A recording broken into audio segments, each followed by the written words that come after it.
All right, so now I want to check out Axis and Allies Stalingrad. I've loved Axis and Allies since the 90s. Used to play it with my friends all the time.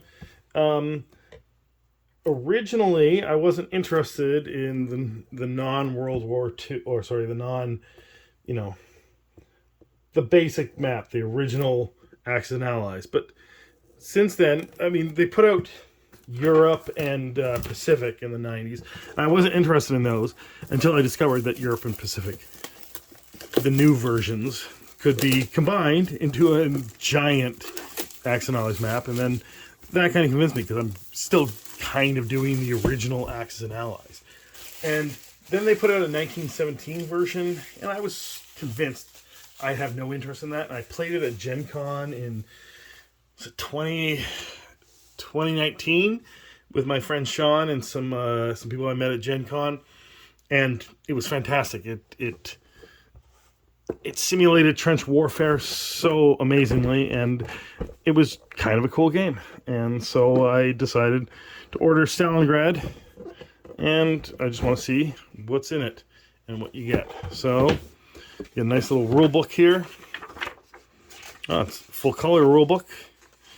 Yeah, just not glossy paper, just regular, a little bit thicker paper, and it's a pretty good looking rule book here. Oh, this is really well designed looking rule book. I don't know whether it explains the rules really well, or whether sometimes rule books are missing things, and it's kind of.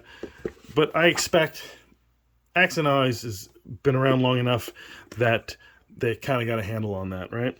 So this is just a little insert for. I never bothered to back the G.I. Joe Axe and Allies or G.I. Joe Risk. I'm not sure how interested in. Is there a G.I. Joe Axe and Allies? I guess there is.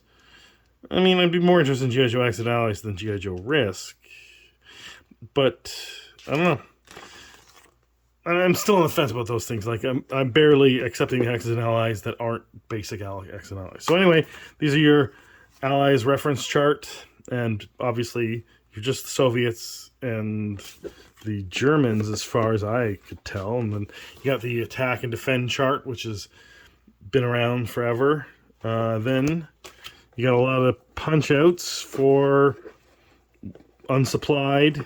Oh, so they're doing like supply. Interesting. That's a new mechanic, I guess. That'd be kind of cool. And these are the German ones. Assault. And so there's different, I guess, priorities or conditions or whatever that you need to keep track of in this Axe and Allies that weren't necessarily present in other Axe and Allies. We'll look at the board after, because we'll get the pieces here. You get the whatever, the reinforcement point certificate. So they're not using the industrial points anymore. I would have stuck with the industrial points. Optional rules cards, or anyway, rules cards, and then there's some optional rules apparently. And then your little plastic pieces that count how many of each unit there are when you put a unit on top of it. And you got the yellow. These are obviously Russian. These are obviously German. Then you got yellow units, which I guess maybe your allies. Probably. They have very few units. And then there's dice. And these are actually pretty good quality dice. And not the regular white dice that you would see. And then there's actually little zip bags in there. So that's pretty cool. I like the components that come in this. It's very basic formed cardboard, but Axe and Allies doesn't have a lot of stuff going on that you need much more than plastic bags. Although I did like the tray in the original Axis and Allies, so I would have liked the tray. But I mean, there's not as many units going on as the original Axis and Allies. Where did that go? Okay, probably. Anyway, so we'll throw those in there in the rule book, and then we'll take a look at this board here.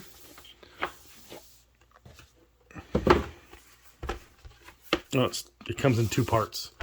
Good, because I'm not sure we could get a whole thing on at once. So this covers you from Bolshoi down to Oblivskia, and Tinguta, Tsatsa, Bekatovka, Dubovka, and I don't think I recognize a single thing on here. No access entry here. So which side of the board? Maybe this is just one scenario. And why do I not recognize a single city? Well, there's Stalingrad. Okay, so these are all towns near Stalingrad, I guess, which is probably why I haven't heard most of them. Yeah, so that's probably just one scenario, actually. So maybe there's multiple scenarios of this. Let's see what the other board looks like.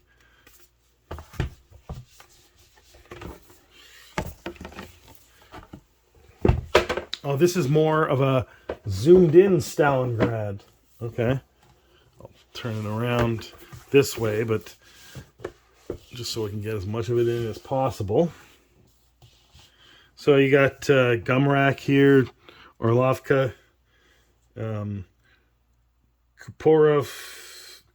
Kuporosnoy, and Krasnaya. Yeah, this is more downtown Stalingrad, I guess. So I guess there's two scenarios. One of a zoomed out, zoomed in. I don't know whether one works in the other. I didn't look up anything about this game. I'll see if I can find the time to play it, and then I'll do a review of it. Don't expect it anytime soon.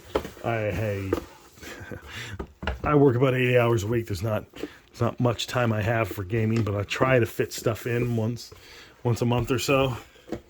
Anyway, that's Stalingrad Box Opening.